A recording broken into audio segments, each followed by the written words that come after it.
మరో వివాదంలో చిక్కుకున్నారు BRS working president KTR. Land cruiser వాహనాల స్మగ్లర్ బస్రత్ ఖాన్తో కేటీఆర్కు లింకులు ఉన్నాయన్న కేంద్ర మంత్రి బండి సంజయ్ ఆరోపించారు. స్మగ్లింగ్ చేసిన ల్యాండ్ క్రూజర్ వాహనాన్ని కేటీఆర్ వాడుతున్నారని తెలిపారు. గతంలోనే 8 వాహనాలను స్మగ్లింగ్ చేసినట్లు డీఆర్ఐ అధికారుల విచారణలో బస్రత్ ఖాన్ ఒప్పుకున్నారని చెప్పారు. కేటీఆర్ ప్రస్తుతం వాడుతున్న వెహికల్ TS09 D6666 కూడా స్మగ్లింగ్ చేసినట్లు బస్రత్ ఖాన్ ఒప్పుకున్నారని చెప్పారు బండి సంజయ్. కేటీఆర్ వాడే వాహనం ఎట్ హోమ్ హాస్పిటాలిటీ పేరుతో రిజిస్టర్ అయినట్లు డీఆర్ఐ అధికారులు గుర్తించారు.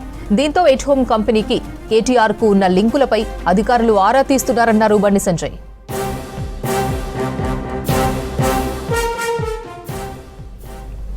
మరిన్ని డీటెయిల్స్ విజయ్ లైవ్ లో అందిస్తారు. విజయ్, బండి సంజయ్ ఆరోపణలకు సంబంధించిన డీటెయిల్స్ ఏంటి? అపర్ణ, ఉదయం బండి సంజయ్ కేంద్ర మంత్రి ఒక ట్వీట్ చేయడం జరిగింది. ఎవరైతే లగ్జరీ కార్ నిందితుడు సంబంధించి బస్రత్ ఖాన్ ఉన్నారో అతను గతంలో ఏదైతే గుజరాత్కు సంబంధించినటువంటి పోలీసులు అరెస్ట్ చేశారు, లగ్జరీ కార్ల నిందితునికి సంబంధించి కేటీఆర్కు సంబంధం ఉంది అంటూ కూడా కేంద్ర మంత్రి ఎక్స్ వేదికగా ఉదయం ఒక ట్వీట్ చేసి ఆరోపణలు చేయడం జరిగింది.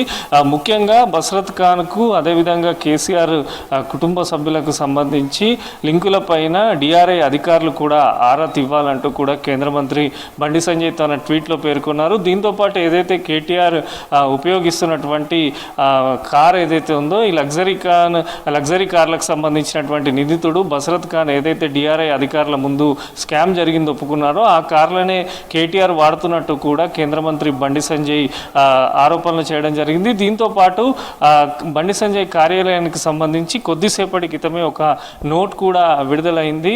మొత్తంగా కూడా ఏదైతే ఎట్ హోమ్కు సంబంధించి కేటీఆర్కు సంబంధించి ఎట్ హోమ్ కంపెనీకి సంబంధించిన పేర్లతోని ఈ కారు రిజిస్ట్రేషన్ అయిందంటూ కూడా కారు నెంబర్ అదేవిధంగా కారుకు సంబంధించి కేటీఆర్ ఉపయోగిస్తున్నటువంటి ఫోటోను కూడా బండి సంజయ్ కార్యాలయం కూడా ఇందాకనే విడుదల చేయడం జరిగింది. లగ్జరీ కార్ల నిందితుడు బస్రత్ ఖాన్కు కేటీఆర్కు ఉన్నటువంటి సంబంధాలు ఏంటి, కార్ పార్టీ లగ్జరీ కార్ల పైనే నడుస్తుందా అంటూ కూడా వ్యంగ్యంగా బండి సంజయ్ కూడా మార్నింగ్ ట్వీట్ చేశారు. ఆ తర్వాత ఇందాక కూడా బండి సంజయ్ కార్యాలయానికి సంబంధించి కూడా ఒక ప్రకటన కూడా విడుదల చేయడం జరిగింది. వారు కూడా దాంట్లో డిఆర్ఐకి సంబంధించి లోతుగా ఇన్వెస్టిగేషన్ జరుగుతుంది, ఇప్పటికే పలు ఆధారాలకు సంబంధించి కూడా డిఆర్ఐ సేకరించింది.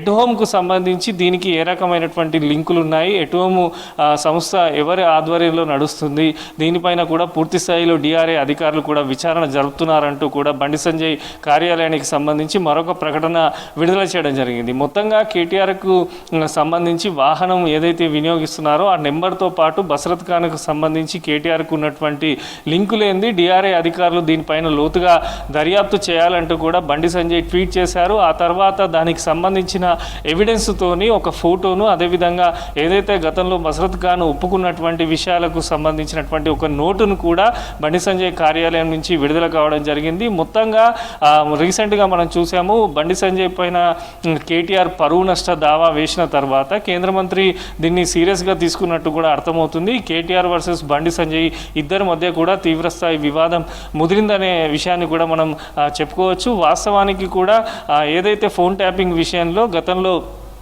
విచారణకు హాజరైనటువంటి కేంద్ర మంత్రి కేటీఆర్ పైన ఆరోపణలు చేశారని దానికి కేటీఆర్ కూడా పరువు నష్టం దావా వేయడంతో భవిష్యత్తులో కూడా ఈ మొత్తంగా కూడా వీరి బండారం కూడా బయట పెడతానంటూ కూడా బండి సంజయ్ గతంలో మీడియా ముందు మాట్లాడడం జరిగింది. దానికి సంబంధించి మనం చూస్తున్నాం. దీంతోపాటు రీసెంట్గా జరిగినటువంటి జెన్జుకు సంబంధించి ఒక జాతీయ ఛానల్లో కేటీఆర్ చేసినటువంటి ఇంటర్వ్యూకు సంబంధించి కూడా కేంద్ర మంత్రి బండి సంజయ్ తీవ్రంగా ఖండించారు. జెన్జుకు సంబంధించి కేటీఆర్ ఏం మాట్లాడారో ఒకసారి చూడాలంటూ కూడా ఆయన సోషల్ మీడియా వేదికగా కూడా స్పందించినటువంటి దాఖలాలు ఉన్నాయి. ఇక ఈ రోజుకు సంబంధించి బస్రత్ ఖాన్కు కేటీఆర్కు ఉన్నటువంటి లింకులేంది, ఎట్ హోమ్ ఎవరి సంస్థ, అసలు ఎట్ హోమ్కి సంబంధించి కారు ఎట్లా రిజిస్టర్ అయింది, కారు కొన్నారా లేకపోతే తక్కువ ధరకు తీసుకున్నారా, ఈ లగ్జరీ కార్ కుంభకోణంలో కేటీఆర్ది ఏమన్నా పాత్ర ఉందా, అసలు బస్రత్ ఖాన్కు కేటీఆర్కు ఉన్నటువంటి లింక్స్ ఏందంటూ కూడా బండి సంజయ్ ప్రశ్నిస్తూ ఒక ట్వీట్ విడుదల చేశారు. ఆ తర్వాత అధికార కార్యాలయానికి విషయానికి సంబంధించి పూర్తి స్థాయిలో కూడా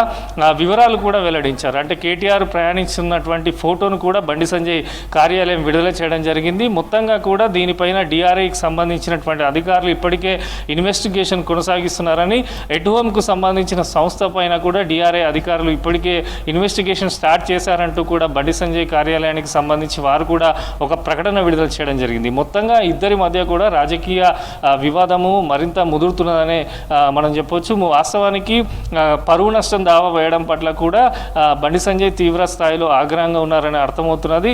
భవిష్యత్తులో కూడా ఖచ్చితంగా ప్రతి ఒక్క విషయాన్ని కూడా బయట పెడతానంటూ కూడా బండి సంజయ్ రీసెంట్గా జరిగినటువంటి మీడియా సమావేశంలో మాట్లాడారు. అనేక ప్రకటనలు కూడా తాజాగా 2-3 రోజుల నుంచి కంటిన్యూగా చేస్తున్నటువంటి సిచ్యువేషన్ ఉంది.